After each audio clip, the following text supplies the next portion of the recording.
just talking about how important it is to be in community, and just I obviously there's several people on here probably who had church hurt, right? And experienced that piece. And so we went through some church hurt. I grew up, my father was a pastor. That was some church hurt, but in the past couple of years, we've dealt with some of that. And and so we used kind of COVID as an excuse to show up more online.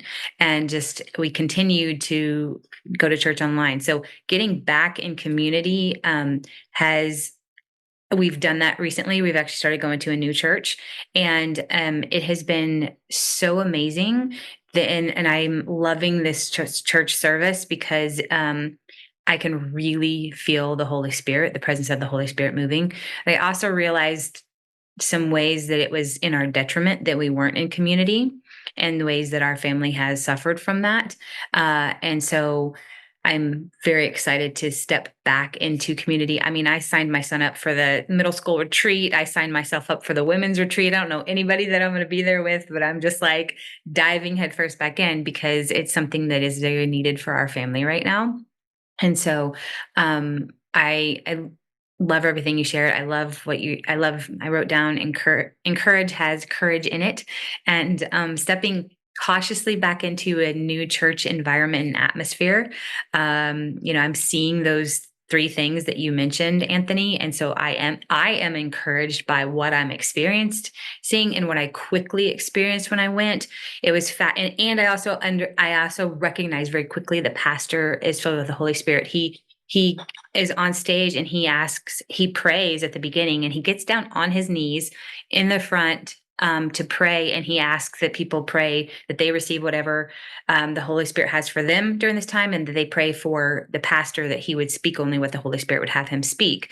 And I went a couple of times. I've gone by myself, and the church is always packed.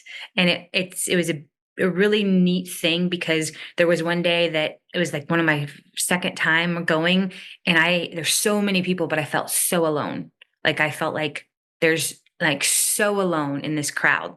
And I'm sitting kind of on the aisle, and the pastor had gone up to do announcements, and he's walking down the aisle, and he doesn't say hi to, he kind of like is smiling stuff, but he literally stopped in front of me, and he sticks out his hand and he goes, "We're so glad you're here."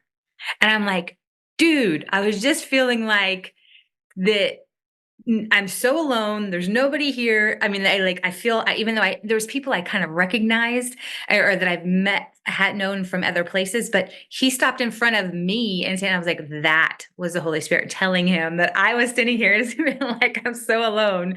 And so that was like a beautiful, like little God wink blessing to me personally. And it was the Holy Spirit saying, "Hey, I see you." And so kind of circling back around to what they were talking about when I first jumped on here with Sabrina, is that God's little message is that, "Hey, I see you." And we're not alone, and we need to be in community with brothers and sisters. It's so needed on so many levels, for our health, for our growth. And so I'm just happy to be here. A lot of times I know I just kind of show up and listen, or I might be doing something between. But I'm grateful for you all, and I'm grateful for this meeting and this community so much right here. So, COVID really revealed to me what church is actually supposed to be. And this is where the problem with most churches are. Churches went back to doing church the way it was prior to COVID. You know what it revealed to me is it's bigger than a sermon, because now I can jump online and get the best sermon in the world and never step foot in the room. It's bigger than worship. Why? Because I can turn on the best worship service and get in that space. Even moves of the Holy Spirit, I can get that at home.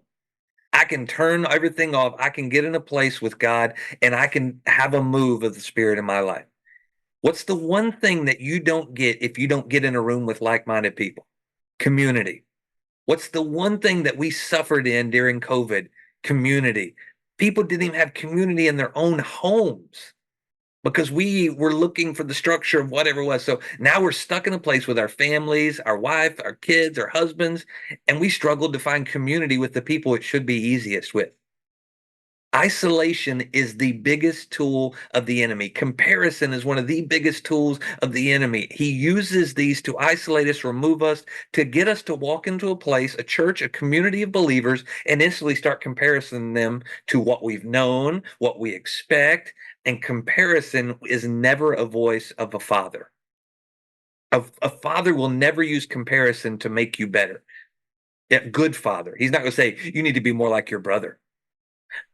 If Sharon, if you were more like that sister, you might be better. That's not the voice of a loving father. So anytime we hear that comparison, anytime we compare it to another church, compare it to something else, stop. Ask God where you're supposed to be. Ask God what you're supposed to be doing.